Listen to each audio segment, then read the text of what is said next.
It's $1 million for the loom. It's much like weaving a rug, but instead of fiber, we use wire. This is different than everything that this company has been used to. It holds up to 1,008 spools on it. It's about 30,000 kilograms of tension on the wire. Wow. Today's my lucky day because I get to push the button. This is where your mesh is woven. We're gonna go inside, we're gonna take a look at the loom. And as I've mentioned in other videos, this loom comes from Italy. It's over $1 million. And so when you hear people, they'll sometimes say, oh, we make our own mesh. You ask them, show me the loom, right? I'm gonna show you the loom. But you ask those other people, they say they make their own mesh. Ask them to show you the loom. Come on, let's take a look. So when we go inside, safety, of course, number one. Put your glasses on, let's go.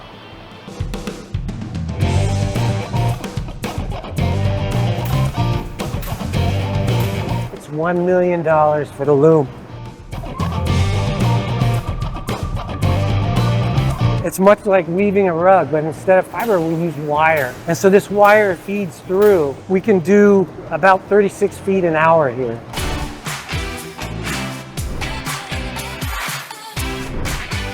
Okay, let me introduce you to Joe. Joe's the master engineer here. He's responsible for running that loom. Joe, tell us more.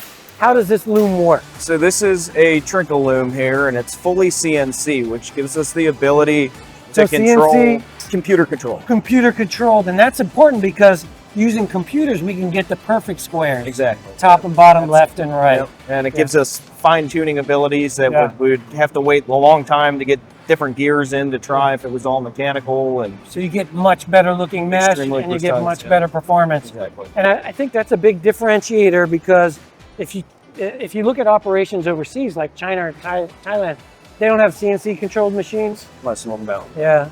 This is different than everything that this company has been used to up until we got into this business, built this loom. So everything else that we do here is fine wire. It's relatively low tensile, forgiving stuff. This is a different animal entirely. So with as strong as this wire is that we're weaving into this product in order to get the final strength that we want out of it, everything takes a whole lot of force. So what we're looking at here, this is what we call a creel. It holds up to 1,008 spools on it. What we're doing here is making sure that every wire from start to end is perfectly straight, that it doesn't cross over itself. If it does, you end up with issues that you'll see in terms, we call them reed marks. It's the spaces that you'll see in the door's height. So keeping every wire straight and organized throughout the whole process is extremely important. So you can see we have reeds up here, a reed down there, one in the middle, and then all the heddles and the reed in the front that keep everything nice and straight as it runs through the process here. But keep it nice and even tension on all the wires here. This process here in the back is unique to this loom. Trinket had custom made this portion here just to benefit us. We put so much tension, it's about 30,000 kilograms of tension on the wire. Wow. The key is to first of all, have good wire. Yes. Right? Because you can have good machinery, good process, whatever, but if the wire ain't good, nothing's gonna work, right? So start with excellent wire material and then be sure it's feeding straight. Straight is a key word. And then add the right amount of tension to it, because I imagine if one has more tension than the other, it's just gonna start to warp or whatever. It's not gonna feed well. Yeah, with as stiff as this wire is, it has some memory to it. So you need to make sure every single wire is exactly the same. That's interesting, yeah. So the wire's so stiff, when you really load it with the 36,000 kilograms or whatever, it captures that load and it stays with the wire, right, for a little bit. Yep, Has some until it comes out the back, then it relaxes a little. And then it relaxes. Yeah, that's the memory we're talking about. Yeah. So, hey, first of all, this is really heavy. Mm-hmm. I mean, it's heavier than it looks, right? It reminds me of a spool of thread, and it's really heavy. And so you were talking about the memory earlier, and it's wound in there. And that's how it's kind of curved like this. And that's real important to feed it properly, pull it just the right amount, and straighten it out and weave it at the same time. I'm gonna give that back to you because it's pretty heavy.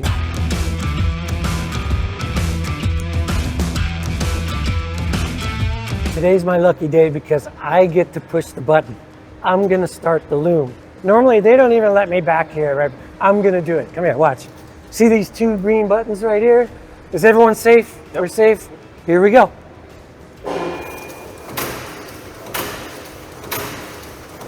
Just amazing.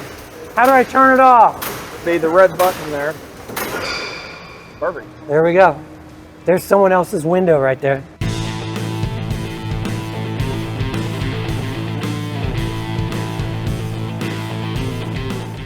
We're here with Joe.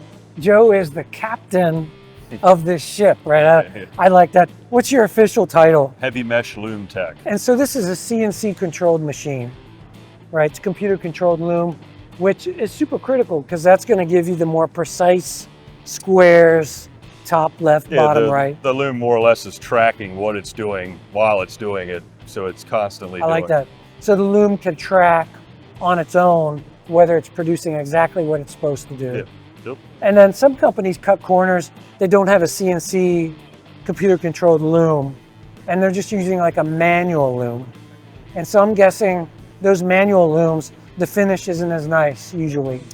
It's a lot more difficult to make an adjustment and to know what the right adjustment is. It's a lot more difficult to get it right Yeah. if you're purely manual. Yeah.